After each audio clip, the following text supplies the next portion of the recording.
kepadamu. Untuk Engkau aku hidup, untuk Engkau aku mati. Salam sahabat doa kekuatanku. Jumpa lagi dengan kami di Doa Kekuatanku Channel. Pada hari ini, Minggu 10 Maret 2024. Sapaan Sabda Tuhan diambil dari Injil Yohanes, bab 3 ayat 14 sampai dengan 21. Doa kita akan bersama dengan Suster Maria Magda PRR, dan renungannya bersama dengan saya, Suster Maria Sifra PRR. Mari Bapak Ibu para sahabatku yang terkasih, kita mengawali doa dan permenungan kita hari ini dengan terlebih dahulu mengundang kehadiran Roh Kudus.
Marilah kita berdoa dalam nama Bapa dan Putra dan Roh Kudus. Amin.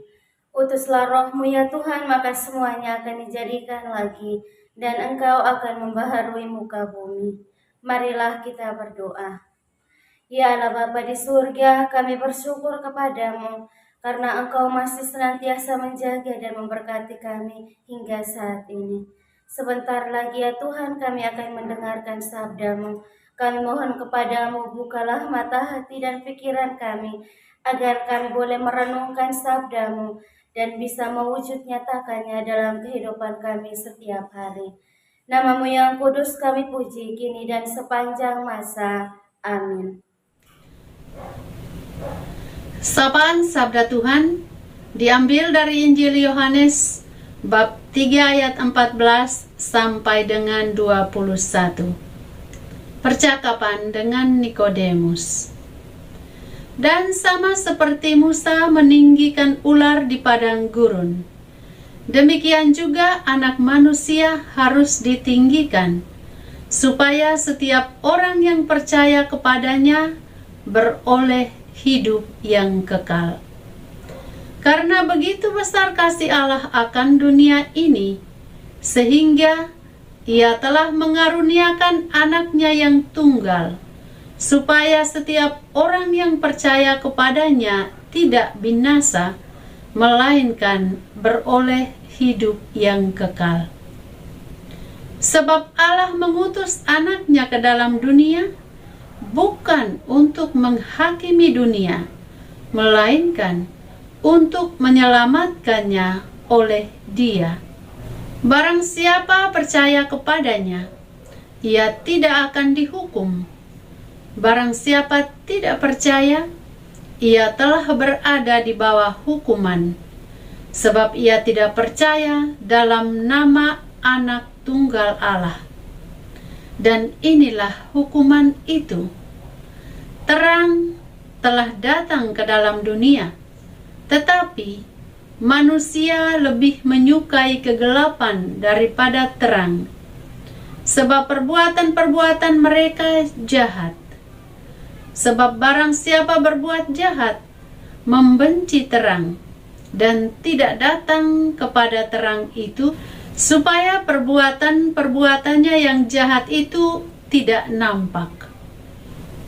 Tetapi barang siapa melakukan yang benar, ia datang kepada terang, supaya menjadi nyata bahwa perbuatan-perbuatannya dilakukan dalam Allah. Demikianlah sabda Tuhan. Terpujilah Kristus.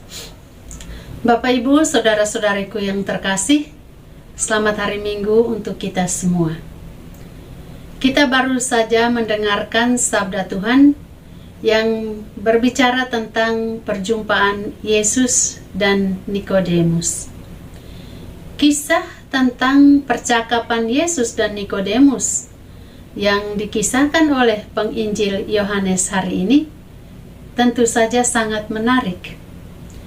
Kisah ini membawa kita pada penyadaran bahwa kasih Allah sangat luas untuk menjangkau semua orang, menjangkau dunia, dan tentu saja menjangkau hati kita. Allah mengaruniakan Anaknya yang tunggal sebagai korban penghapus dosa kita dengan wafat di kayu salib. Ini mau membuktikan bahwa pendamaian mengalir dari hati Allah sendiri yang penuh kasih.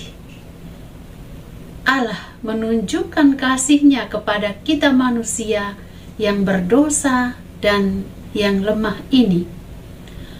Korban Kristus bukan sesuatu tindakan yang terpaksa dilakukan, melainkan korban penebusan bagi umat manusia, bagi umat yang sangat dikasihi oleh Allah. Oleh karena itu, penting bagi kita untuk percaya. Percaya mengandung 3 unsur utama. Yang pertama, percaya berarti keyakinan yang kokoh bahwa Yesus Kristus adalah Anak Allah dan satu-satunya juru selamat umat manusia. Yang kedua, percaya berarti persekutuan atau perkumpulan atau perhimpunan. Ya, yang mungkin paling sederhana adalah orang-orang yang menyangkal diri dan orang-orang yang memiliki ketaatan kepada Kristus. Yang ketiga, kepercayaan penuh di dalam Kristus bahwa Yesus mampu dan bersedia menuntun kita umatnya hingga keselamatan kekal. Yesus membawa kita kepada keselamatan kekal, kepada persatuan dengan Allah. Bapak Ibu para sahabatku yang terkasih, kita diajak untuk juga memahami istilah binasa yang kita dengar dalam Injil tadi. Binasa yang dimaksudkan di sini tidak menunjuk kepada kematian jasmani, kepada kematian badan atau kematian tubuh kita, tetapi lebih kepada kematian kekal, kematian yang begitu mengerikan pada akhir zaman. Karena itulah Allah menghendaki kita hidup di dalam Dia, hidup dalam kasih-Nya, hidup dalam damai, hidup dalam cinta persaudaraan, karena Allah mau kita memperoleh kehidupan kekal. Hidup yang dianugerahkan Allah kepada kita pada saat kita dilahirkan kembali, atau pada kehidupan yang akan datang. Inilah tujuan Allah mengutus Yesus putranya, Yesus yang telah hadir ke dunia, Yesus yang adalah juru selamat kita. Allah tidak ingin manusia tetap hidup dalam dosa. Maka kita selalu diberi kesempatan oleh Allah untuk menata kualitas kehidupan kita, sehingga pada akhirnya kita boleh mengalami kehidupan yang ilahi, kehidupan yang membebaskan kita dari kuasa dosa, dari kegelapan dunia ini. Allah tidak ingin manusia tetap hidup dalam dosa. Allah mengasihi manusia dan ingin manusia tidak binasa. Kita harus percaya bahwa hanya Tuhan Yesus yang dapat menyelamatkan kita manusia dari dosa dan hukuman kekal, sebab Yesus itu datang dari surga. Respon atau tanggapan kita pada karya Yesus akan menentukan apa yang harus kita terima, hidup kekal atau hukuman. Kita sendiri yang menentukan. Yesus sangat jelas mengatakan, bagi yang tidak percaya akan binasa dan dihukum, tetapi bagi orang-orang yang percaya akan diselamatkan dan beroleh hidup yang kekal. Ini adalah janji Yesus, dan janji ini tidak akan diingkari oleh Yesus.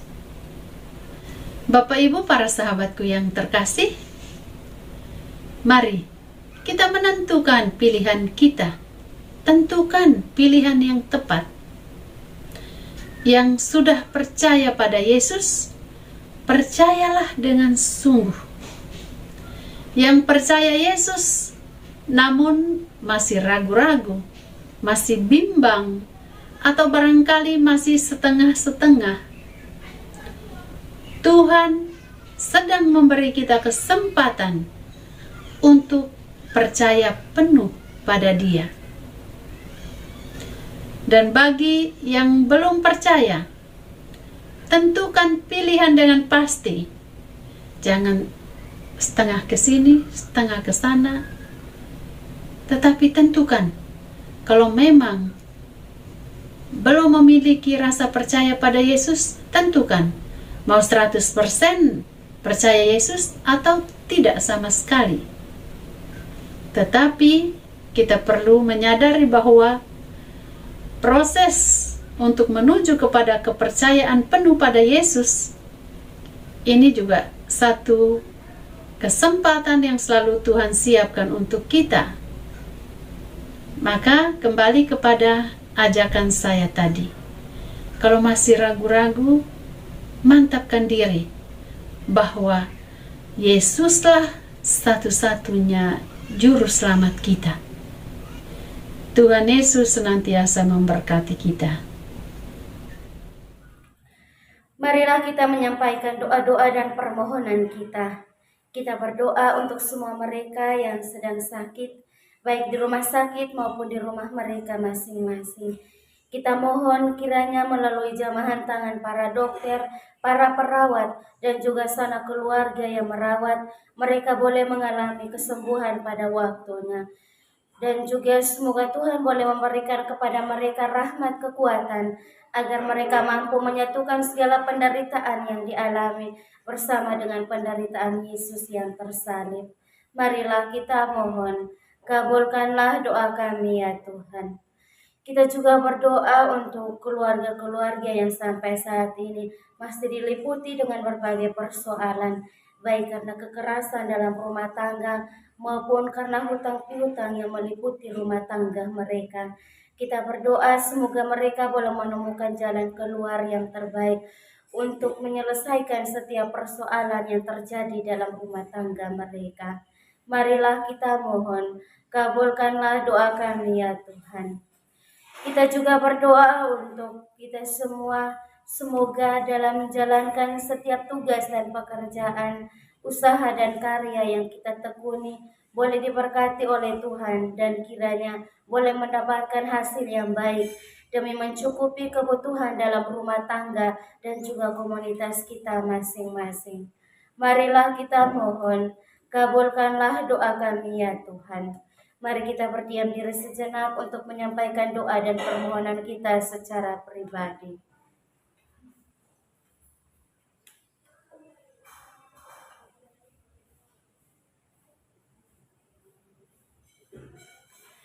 Marilah kita satukan semua doa dan permohonan kita dengan doa yang diajarkan oleh Kristus sendiri. Bapa kami yang ada di surga, dimuliakanlah namamu. Datanglah kerajaan-Mu, jadilah kehendak-Mu di atas bumi seperti di dalam surga. Berilah kami rezeki pada hari ini dan ampunilah kesalahan kami, seperti kami pun mengampuni yang bersalah kepada kami. Dan janganlah masukkan kami ke dalam pencobaan, tetapi bebaskanlah kami dari yang jahat. Amin.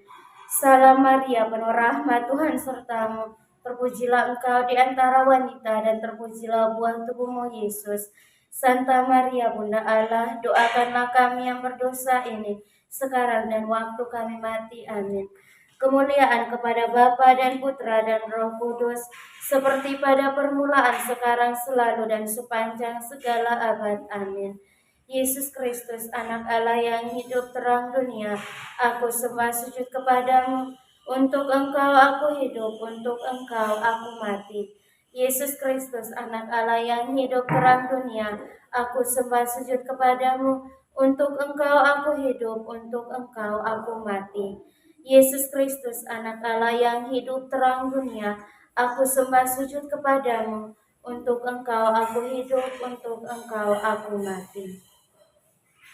Bapak, Ibu, Saudara, dan Saudari yang terkasih, sekarang mari kita siapkan hati dan batin kita untuk memohon berkat Tuhan melalui tangan imamnya. Tuhan sertamu dan sertamu juga. Saudara dan saudari, keluarga-keluarga kita, aktivitas kita senantiasa dilindungi, dibimbing dan diberkati oleh Allah yang Maha Kuasa, Bapa dan Putra dan Roh Kudus. Amin.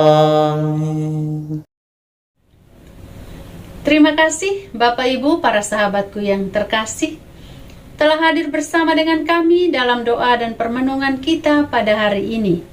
Kita akan jumpa lagi di doa dan permenungan pada hari-hari yang akan datang. Kami akan selalu hadir untuk menyapa setiap hati.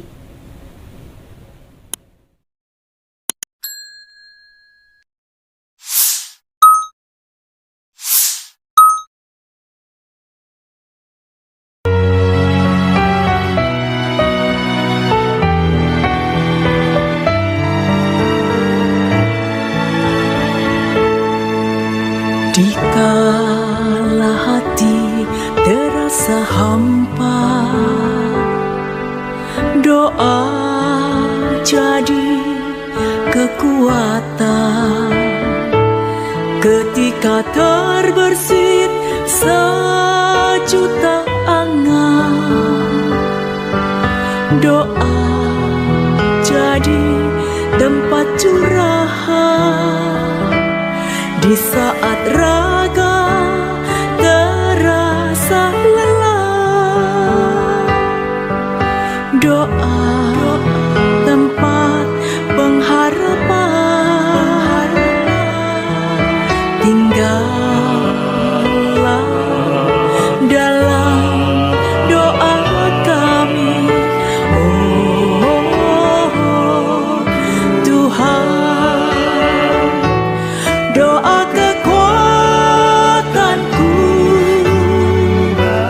dalam nama Yesus Kristus. Engkaulah terang dunia, dalam doa aku sembah sujud padamu.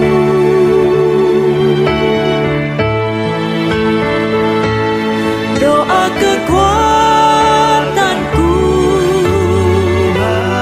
dalam nama Yesus Kristus.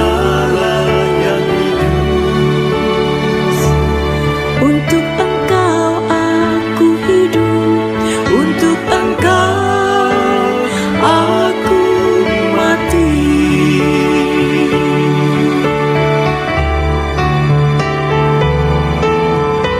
Yesus Kristus,